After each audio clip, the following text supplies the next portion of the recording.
আমার নাম মোহাম্মদ শামীম। আমি দীর্ঘ ৩৫ বছর যাবত এই ক্যাসেটের সাথে জড়িত আছি।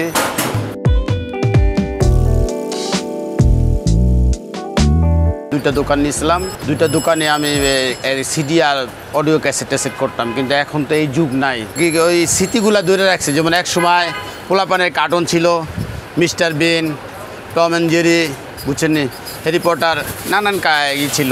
এই যে এক সময় বিএসএস ক্যাসেট নাম করা ভিডিও ক্যামেরার ক্যাসেটে, এটা বিএসএস ক্যাসেট। বিয়ার কোনো প্রোগ্রাম হলে এই ক্যাসেটটা প্রয়োজন পড়তো, তখন এই ক্যাসেট বিক্রি করছি মোটামুটি। আবার একটা সময় যে ভয়েস রেকর্ডিংয়ের বলতে যে মাইক্রো ক্যাসেট দিয়ে আপনার যত গোয়েন্দা কাজ হইতো, তখন মাইক্রো ক্যাসেটটার 1 ঘন্টার মাইক্রো ক্যাসেট, আধা ঘন্টার মাইক্রো ক্যাসেট ছিল, তখন এটার মাধ্যমে রেকর্ড হইতো। মানে এটা একটা সাক্ষী প্রমাণে একটা মানে কাজ করতো ওই ধরনের। এটা কম্পিউটার ডিসকেট, এটা বাংলাদেশে ক্যাসেট জগতে আসার মনে করেন যে কম্পিউটার হিসেবে এই জিনিসটাই লাগতো। এই যে ডিসকেট সনি কোম্পানির আছে, টিডিগের আছে, একসময় শুটিং ক্যাসেট 30 মিনিটের ব্যাটাকাম ক্যাসেট। আপনারা যদি বিজ্ঞাপন দেখতেন বা আপনার 5 সেকেন্ড 6 সেকেন্ড বিজ্ঞাপন, আপনার 29 সেকেন্ড 30 সেকেন্ড, এটা লাস্ট ক্যাসেট আপনার, এটা 94 ডিবি ক্যাম ক্যাসেট। এটাতে আপনার নাটকের শুটিংগুলো, ডিজিটাল লাস্ট শুটিংগুলো হয়তো আপনার। এটা ডিজিটাল ব্যাটাকম ক্যাসেট, ডিজিটাল বিসিআর বাংলাদেশে আসে নাই, বুঝছেন। 2-1 জায়গায় পার্সোনাল যারা যদি আয়না থাকে, এটা রেকর্ড হইতো জাস্ট। এই যে মনে করেন খেলায় 1 ইয়ার হইতো না আগে, খেলার ভিতরে মনে করেন যে ফুল টিমের গাড়ি নিয়ে আসতো, যেমন বিটিভি সরাসরি সম্প্রচার করতো। আর এখানে আমার কিছু ক্যাসেট, যেমন বাংলা ছবির ক্যাসেট আছে, কিছু পুরাতন ক্যাসেট আছে বাংলা ছবির, এখন এইগুলা চলে না।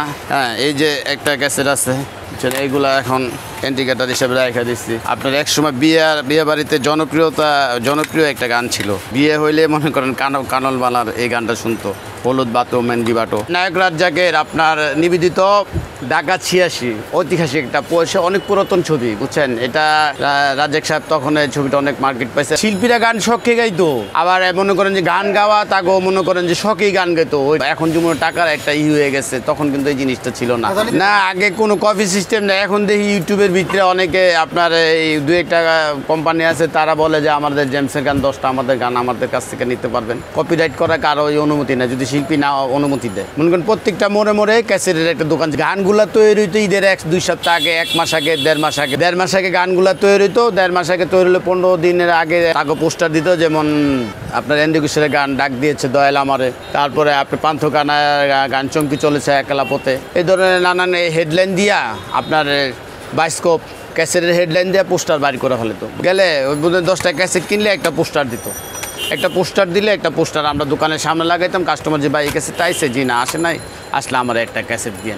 এটা ক্যাসেটটা মনে করেন যে মার্স কোম্পানি আসলো, আপনার মার্স বেতার জগৎ, মেশিনে মাস্টারে দিয়ে দিত একটা, বাকিগুলো হয়তো। আর যে এই ক্যাসেটটা বানাইবো, মনে করেন যে এই ক্যাসেটটা সাউন্ডটেকের, এই যে সাউন্ডটেকের লোগো আছে, সাউন্ডটেকের এই জিনিসটা মনে করেন যে এটা পেপারটা ছাপাইবো, এই পেপারটা ছাপায় অনেক সময় মনে করেন যে আপনি ক্যাসেট নিয়ে নেবেন, তো অনেক পেপারটা তার কাছ থেকে কিনতে হইতো। ক্যাসেট আপনি যেটা খুশি, এটা ঈদের সময় অনেক চাপ থাকতো, বুঝছেন। আর ক্যাসেট পাড়াই ছিল আপনার পাটর, ক্যাসেটের যত কোম্পানি সব পাটরটুলিতে ছিল। পাটরটুলিতে মনে করেন আমরা ক্যাসেট এনে বিক্রি করতাম, বুঝছেন।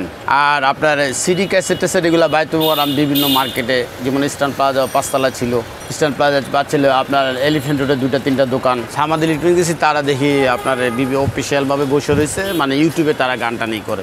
অনুপমও মনে করেন যে তাদের ছবির অভাব নাই, সামনে 20-25 জন দাঁড়া রয়েছে, ভাই আমার 10টা এই ক্যাসেট দেন, হিন্দি ক্যাসেটের নাম বলতো, যেমন বলিয়াম জাফর ইকবাল, বলিয়াম পঙ্কজ উদাস, বলিয়াম হিন্দি গান, এগুলা মনে করেন যে লতা মঙ্গেশকর, এগুলা আজীবন মনে করেন গান সিডি থাক, ডিবি থাক, আবার ওই আপনার মোবাইলে থাক, যেখানে থাক, তারা যারা গান প্রেমী, গান তারা শুনবই।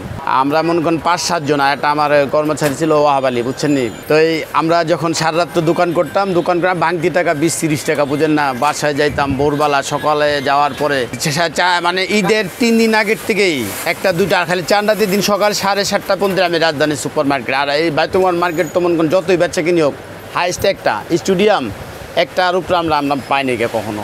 ঈদের আগে আমাদের প্রিপারেশন থাকতো, সারাদিনই ক্যাসেটের মনে করেন ক্যাসেটের কাস্টমার থাকতো। ক্যাসেট মনে করেন যে বিকাল 5টা থেকে শুরু হইতো, মানে কেন যত রাত হইতো তত খালি কাস্টমার আইতোই, বুঝছেন। আর টিকাতুলি ট্রাক স্ট্যান্ডের সাথে তো ট্রাকের ড্রাইভার অনেক ছিল, আবার ট্রাকের ওই যে আপনার এই জারি গান টান তারা শুনতো, জারি গান মমতাজের গান শুনতো। তো এরাও মনে করেন 5টা-7টা এক লগে নিত। সারা রাত্র দোকান করে ভোর 7টার সময় দোকান বন্ধ করছি, মানে অনেক ঈদই বন্ধ করছি এরকম।